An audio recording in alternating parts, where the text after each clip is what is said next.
So তোমাকে পুরোটা তো খালি দেখাতে হবে, সবাই চলে যায়। তা আমাদের ছিল সার্কেল ট্রলির শর্ট, আমি দৌড়ে আসবো, হিরোকে জড়ায় ধরবো অ্যান্ড সার্কেল ট্রলি হবে।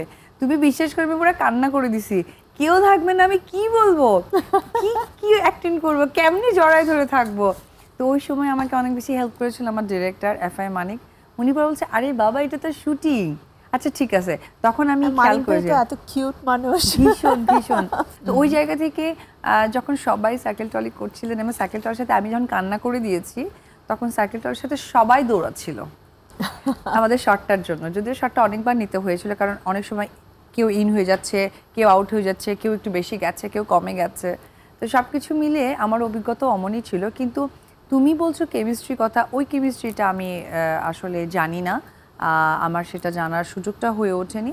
যেহেতু আমি টোটালি এসেছি খুব সুন্দরভাবে কোচেরকার কাবিন করেছি, এরপর নায়কের হাত ধরে মানে সাকিবের হাত ধরে আমি সমস্ত কাজগুলো করেছি। আর আমি সো লাকি যে আমি সত্যি মানে লাকি, ভাগ্যবান, ভাগ্যবতী সবই বলবো। আমি হচ্ছে ডিপজল ভাইয়ের প্রোডাকশন দিয়ে আসছি, কারণ ডিপজল ভাই এমন একজন মানুষ, এমন একজন গার্জিয়ান। আমার মনে হয় আমার সাথে যারা ডিপজল ভাইকে কাছে পাশে দেখেছে তারা একমত হবে। আমার মনে আছে আমি যখন হচ্ছে মিয়াবাড়ির চাকর ভাইয়ার প্রোডাকশন ছাড়া অন্য প্রোডাকশনে কাজ করতে গিয়েছিলাম, মা তো কোনোভাবেই দেবে না, মা বলছে যে না দরকার নাই, এই 4টা সিনেমা করেছে, ওকে ফাইন, আর করতে হবে না। ডিপজল ভাই নিজে বলছে কোনো সমস্যা নাই, ওই আমাদের তো কন্ট্রাক্ট ফর্ম থাকে জানো, কন্ট্রাক্ট ফর্মে ডিপজল ভাই সাইন করেছিল, করে আমাকে মেয়েবাড়ির চাকরটা করিয়েছিল। মানে ভাইয়া ছিল আমার মা বাবা, মানে ভাই বলতে যা বোঝে টোটালি ভাইয়া ছিল, গার্ডিয়ানশিপটা একদম তার কাছে ছিল। নায়কের সাথে কেমিস্ট্রির শুরুটা কবে থেকে? বাস্তব বাস্তব এটা হচ্ছে যখন আমার কোচেরকার কাবিন একদমই শেষের পথে, তখন কতদিনের শুটিং টাইম ছিল? 25 ডেজ।